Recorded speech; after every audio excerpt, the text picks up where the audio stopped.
करना पड़ जाए तो राष्ट्र को पहले स्थान पर रखना, व्यक्ति को दूसरे स्थान पर रखना। मुझे सौभाग्य प्राप्त है कि मैंने श्रद्धेय अटल बिहारी वाजपेयी जी के साथ भी 92 में लाल किले से कविताएं पढ़ती हैं। मोदी जी मुझे 9 बार सामने बैठकर सुन चुके। मेरी पहली किताब का विमोचन मोदी जी ने किया है, लेकिन मेरा पहला सवाल पाकिस्तान से नहीं है। मेरा पहला सवाल इसी टाइगर से है, तुम्हारे रहते हुए इस जंगल में बाकी भेड़िए घुसे तो घुसे कैसे?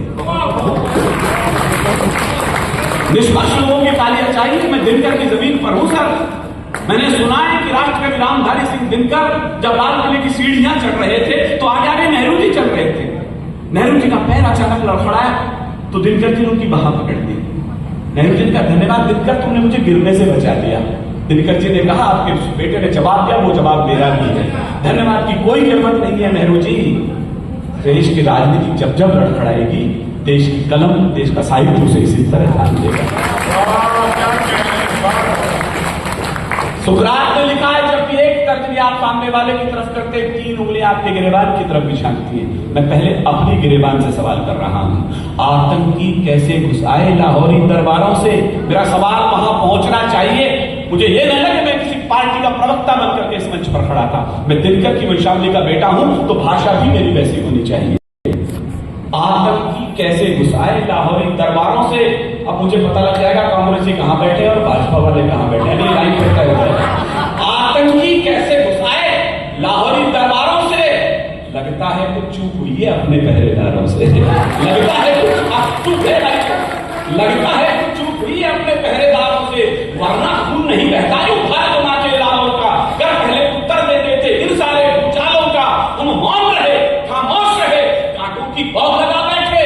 शांति शांति के चक्कर में आधा कश्मीर गवा बैठे। शांति शांति के चक्कर में आधा कश्मीर गवा बैठे।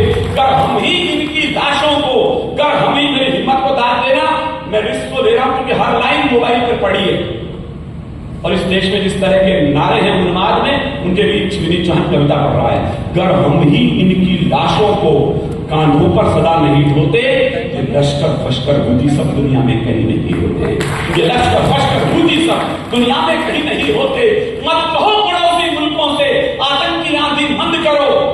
जब भी हमला हुआ पाकिस्तान की तरफ मुंह करके खड़े हो जाते, हमारे यहाँ आतंकवादी न भेजे, ऐसे रुकते हैं। मत कहो पड़ोसी मुल्कों से आतंकी आंधी बंद करो। तुम अपने मियां स्वर को शेरों की तरह बुलंद करो। ये हमले पगले रुक सकते हैं, एक इलाज है। मुझे अगली पंक्ति पर ताली बजेगी तो मैं बोलूंगा, वरना मेरा कदम खत्म है। ये हमले पगले रुक सकते थे, आगे बढ़कर हुंकार भरो। इन आतंकी अड्डों पर बस बम्बों की तुम बौछार करो। इन आतंकी अड्डों पर बस बम्बों की तुम बौछार करो। 3 मिनट का समय यदि आपके पास है तो मैं अपनी बात को पूरी कर देता हूं, क्योंकि वो कविता कही गई है, वो नहीं कहूंगा तो